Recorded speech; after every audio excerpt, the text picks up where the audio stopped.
Hello friends, good morning. Welcome back to my new vlog. कैसे हैं आप सभी? आई होप आप लोग बहुत अच्छे होंगे। तो बच्चे जा चुके हैं स्कूल। रोज़ तो मैं शेयर करती हूँ आप लोगों को सुबह से, मॉर्निंग से, तो इसलिए आज मैंने स्टार्ट किया कि बच्चों के जाने के बाद अपने घर की जो क्या क्या काम रहते हैं उनको मैं क्या क्या करती हूँ, तो वो मैं स्टार्ट करने वाली हूँ। तो कल शाम को मैं गई थी मार्केट, जिसकी मैं ब्लॉग ने मतलब वीडियो नहीं शूट कर पाई थी, और बारिश भी हो रही थी इसलिए। और क्या क्या लेके आई थी मैं आप लोगों के यहाँ पास दिखा रही थी। तो मूंग की मैं दाल लेके आई हूँ, तो जो कि मैंने बहुत टाइम से ना मूंग की दाल नहीं खरीदी थी। मुझे नहीं मालूम था कि ना 100 रुपये किलो है। तो 100 रुपये की 1 किलो मतलब दाल। सभी चीज़ों को देखो ना, आसमान एकदम रेट जो उनका प्राइस है ना एकदम आसमान छू रहा है। और थोड़ा सा ना माइक्रोनी पास्ता और सोयाबीन की जो बड़ी है वो लेके आई थी। तो सारी चीज़ों को ना मैं डिब्बे में डाल देती हूँ। थोड़ा सा साबूदाना हो गया, मैगी मसाला हो गया, और मंदिर के लिए बाती जो दीपक जलाने के लिए, तो ये सारी चीज़ें मैं लेके आई थी। तो मैं सब सारी चीज़ों को ना कंटेनरों में डाल देती हूँ। तो बरसात का सीज़न भी है और मेरे पास कंटेनर्स भी खाली थे, तो मैं डाल देती हूँ। और दाल उल आप दाल उड़द की हो गई, मूंग की हो गई, मसूर, जितनी भी दालें हैं ना बहुत ही महंगी है। मैंने आज करीब ना मुझे लगता है कि 5-6 महीने में मैंने दाल खरीदी होगी, क्योंकि घर से आ गए थे तो अभी तक चली है फ़िलहाल। उसमें भी ना बिल्कुल भी अच्छी दाल नहीं है। पता नहीं, उसमें दाल तो देखने में बहुत अच्छी है मगर उसमें कंकड़ है। मतलब उसको अच्छे से कंकड़ उनके निकालना पड़ेगा दाल के, और फिर यूज़ करना पड़ेगा, नहीं तो बहुत सारे खाने में कंकड़ फंसेंगे। तो चलिए, सारी चीज़ें मैंने फिल कर दी है, फटाफट से ना मैं डिब्बे सारे सेट कर देती हूँ। तो दाल तो मैंने डिब्बे में डाल दी है, थोड़ी थोड़ी करके ना 2-4 दिन में मैं उसके तो जो कंकड़ हैं वो बीन के दूसरे डिब्बे कंटेनर में डालती रहूँगी। और बस सारे जो कचरा है यहाँ का, जो पॉलीथीन है वो मैं हटा लेती हूँ, और बाकी जो है ना वो मंदिर में मैं रख के आऊँगी। तो चलिए, यहाँ का भी मैंने सेट कर दिया। किचन पूरी सेट हो गई है, क्योंकि शाम को जैसे कि खान डिनर बनाते हैं, इसके बाद ना किचन की थोड़ी सी हालत ख़राब हो जाती है। उतना ना क्लीन जो है कि हम रात में नहीं कर पाते हैं, प्लेटफॉर्म करते हैं, बर्तन करते हैं। फिर जो डिब्बे उब्बे वाला काम है मैं छोड़ ही देती हूँ। फिर सुबह सुबह जब बच्चों को भेजने के बाद फिर लगती हूँ। इसके बाद जो बर्तन की जाली है ना, इसके पेपर काफ़ी गंदे हो गए थे, और थोड़ी बहुत किचन ना 1-2 दिन पहले मैंने क्लीन भी कर दी थी। आप लोगों को वीडियो मिला ही होगा। जो बर्तन के जाली में पेपर बिछे रहते हैं ना, उसका मैंने नहीं चेंज कर पाई थी। तो फिलहाल आज मैं यहाँ के चेंज कर देती हूँ, क्योंकि हम बर्तन रखते हैं, कभी कभी पानी भी रहता है ना, तो गीले होकर ख़राब हो जाते हैं पेपर। तो जो पहले ऊपर की पेपर है वो मैंने चेंज कर दिया है, और फिर सारे जो कटोरियाँ रखती हूँ यहाँ, जहाँ ग्लास रखती हूँ, और बर्तन की जाली ना मैंने थोड़ा बहुत ना जैसे गीले कपड़े से साफ़ भी करती जा रही हूँ। लास्ट में जो कि कफ वाला सेक्शन है, तो इसको भी मैं चेंज कर देती हूँ, इसका भी पेपर। इसका फ़िलहाल अभी मैं 3-4 दिन पहले चेंज ही किया था, जब फिर अब मैं पूरा ही कर रही हूँ साफ़। तो फिलहाल इसको भी कर देती हूँ, और जाली भी बाहर के साइड से ना साफ़ कर देती हूँ। इसके आगे बर्तन की जाली को ना बहुत ध्यान से साफ़ करना, मतलब उससे कुछ निकालते हैं तो उसके ना एकदम बहुत उसके जो किनारे होते हैं ना वो बहुत तेज़ होते हैं, तो कहीं कहीं हाथ भी कट जाता है, तो ध्यान से भी करना पड़ता है। और तो चलिए, थोड़ा सा इस बार कफ रखने का जो सेक्शन है वो मैं चेंज कर देती हूँ। तो बड़े वाले कफ दूसरे साइड रख देती हूँ, और छोटे वाले कफ़ों को दूसरे साइड, नहीं तो अपोजिट रखे रहते हैं। तो चलिए, इधर का काम मेरा ख़त्म होता है। जाली मैंने कर दिया है, थोड़ा बहुत मैंने साफ़ भी कर दिया हल्का फुल्का, थोड़ा मुझे गंदी समझ में आ रही थी। इसके बाद जो माइक्रोवेव वाला सेक्शन है ना, इसका भी मुझे भी साफ़ करना। पहले इसका जो पेपर रखा उसको फिर चेंज करने का प्लान था। फिर मैंने सोचा चलो सब साफ़ सफाई कर ही रही हूँ, तो माइक्रोवेव के जो पीछे का एरिया है ना वो गंदा हो जाता है काफ़ी, क्योंकि कुछ ना कुछ धूल पड़ती रहती है, वो जो डेली हम नहीं कर पाते हैं साफ़। तो फिर ध्यान आया कि चलो इसको भी मैं आज साफ़ ही कर देती हूँ। बाकी का पेपर तो मैं चेंज कर ही रही हूँ, और जो इसके ऊपर मैं कपड़े डाल के रखती हूँ ना एक, तो फिलहाल तो साफ़ ही था। सारी चीज़ें मैंने हटा दी हैं, और यहाँ पास अच्छे से, क्योंकि थोड़ी बहुत ना धूल तो जम ही जाती है, तो वही मैंने साफ़ किया एक गीला कपड़ा करके। और वो जो ऊपर की टाइल्स है ना, तो ये भी सब मैं साफ़ कर दूँगी। तो फिलहाल आप लगा लो कि आज किचन पूरी तरह से ना साफ़ क्लीन हो ही गया है।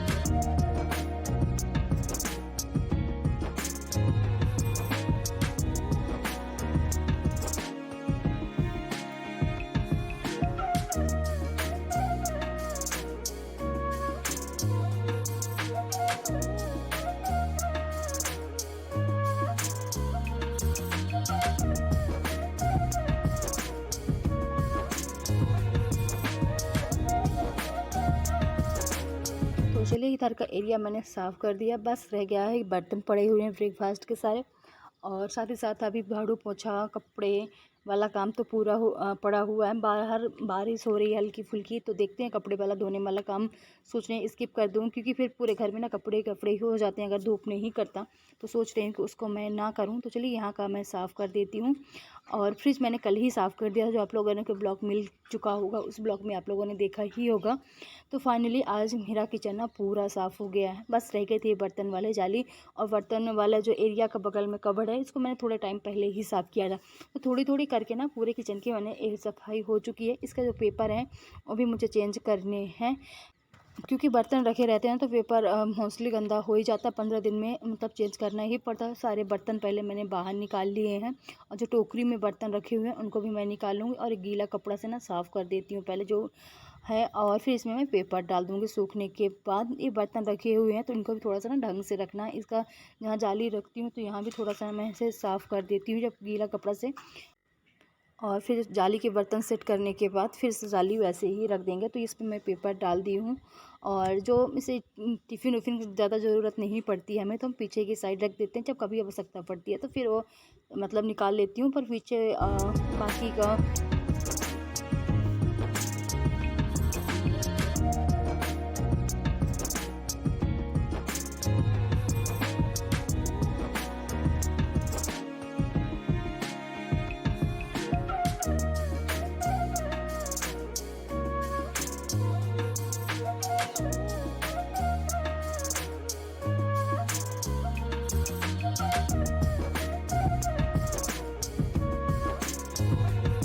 तो चलिए किचन का जो काम था वो ख़त्म होता है। बस ये कचरा उठा लेती हूँ, इसके बाद फिर लगाते हैं झाड़ू। झाड़ू लगाने के बाद ही मैं बर्तन, जैसे आप लोग देख ही सकते हैं कि बर्तन रखे हुए हैं, तो झाड़ू लगाने के बाद ही मैं साफ़ करूँगी। इसके बाद मैं आ गई हूँ बेडरूम में, क्योंकि अभी कहीं के भी बिस्तर मैंने ठीक नहीं किया, सिर्फ थोड़ा सा बच्चों के रूम को मैं ठीक करके आई थी।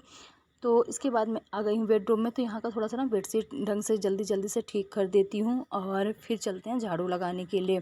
तो किचन में ही थोड़ा सा मेरे को ना ज़्यादा टाइम लग गया था, तो मैं कोशिश कर रही हूँ जल्दी जल्दी से ना काम 11 बजे के आसपास तक पूरा काम मेरा घर का निपट जाए। तो इस रूम को जो बेडशीट है ना, ज़्यादा मुझे साफ मतलब ठीक नहीं करनी पड़ती, ऑलरेडी ठीक रहती है। तो उसके नीचे ना मैं कंबल डाल के रखी हूँ, तो बेडशीट इकट्ठा नहीं होती है। ये टोकरी मैंने खाली किया है, मेरे 2 दिन के कपड़े पड़े हुए हैं फ़ोल्ड करने के लिए। तो इसको मैं लेके जाऊँगी हॉल में, तो वहीं बैठे बैठे ना बाद में जब पूरा काम ख़त्म होने के बाद कपड़ा फ़ोल्ड करूँगी। कुछ कपड़े थे धोने के लिए, उनको मैंने रख दिया है वॉशरूम, मतलब वॉशिंग मशीन के पास। तो आज तो नहीं लगाऊंगी वॉशिंग मशीन, कल लगाऊंगी। तो फिर इकट्ठा करके कपड़े मैंने रख दिए। इसके बाद मैं आ गई हूँ किचन में झाड़ू लगाने के बाद, और फटाफट से ना बर्तन साफ़ कर लेती हूँ। बर्तन सुबह के थे, थोड़े बहुत बर्तन रखे हुए थे रात के, जैसे कि दूध के बर्तन हो गए, तो वो भी हो गए, थोड़ा सा ज़्यादा ही हो गए थे सुबह सुबह। तो फटाफट से ना बर्तन साफ़ कर लेती हूँ, और इसके बाद रह जाता है नहाना, और फिर वही दोपहर का जो काम होता है, वही दोपहर वाला जो रूटीन मेरा शुरू हो जाएगा।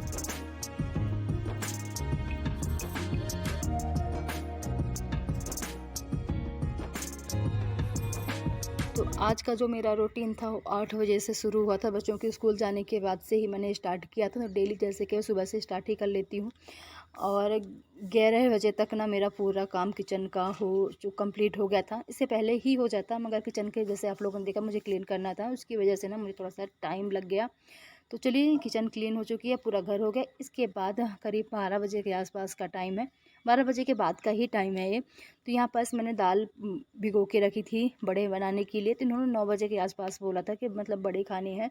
तो दाल अच्छे से ना भीग भी नहीं पाई थी, क्योंकि थोड़ा सा ना वक्त चाहिए दाल और फूलने के लिए। तो यहाँ पास मैं धुलाई करूँ, जितने से इसके छिलके निकल जाएंगे कोशिश करूँगी कि सारे निकल जाएँ, पर ऐसा हो नहीं सकता। जब तक दाल अच्छे से फूलती नहीं है ना, तब तक मतलब छिलके नहीं निकलते हैं।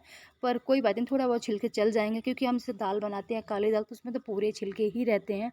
थोड़ा बहुत चल जाएंगे, मैं कोशिश करूँगी कि पूरे निकल जाएं।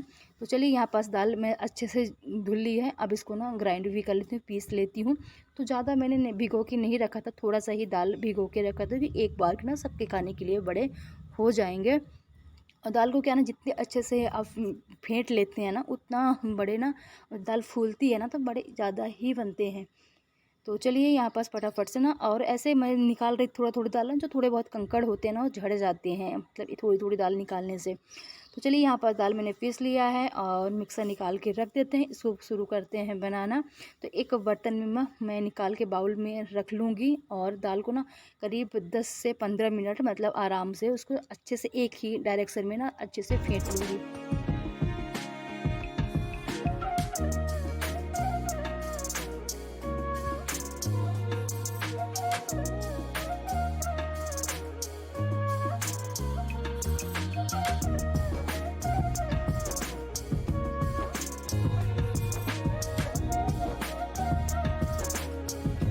दाल को फेंटने का रीज़न है कि बड़े ना बहुत अच्छे से फूले फूले बनते हैं। और यहाँ पास मैंने कढ़ाई रख दी है, कढ़ाई में मैंने डाल दिया है सरसों का तेल, और एक एक करके छोटे छोटे ही बड़े मैं अक्सर बनाती हूँ, खास बड़े बड़े नहीं बनाती हूँ। और उसमें बीच में होल कर देते हैं, पता नहीं क्यों, मुझे भी नहीं मालूम। मैं जो बचपन से देखती आ रही हूँ वही वही मैं भी मतलब क्योंकि देख के ही, बड़ों को देख के ही हम लोग सीखते हैं, तो बस वैसे ही मैं भी बनाती जा रही हूँ। तो और दूसरे साइड मैंने रख दिया था चावल बनने के लिए, दाल चावल बन चुका है और बस रह गए थे बड़े बनाने के लिए, तो ये भी मैं बना देती हूँ। तो यहाँ पास मैंने डाल दिए हैं और इसको ना गैस को जो मीडियम में करके ही पकाना, नहीं तो बड़े जो अंदर से हैं वो कच्चे रह जाते हैं।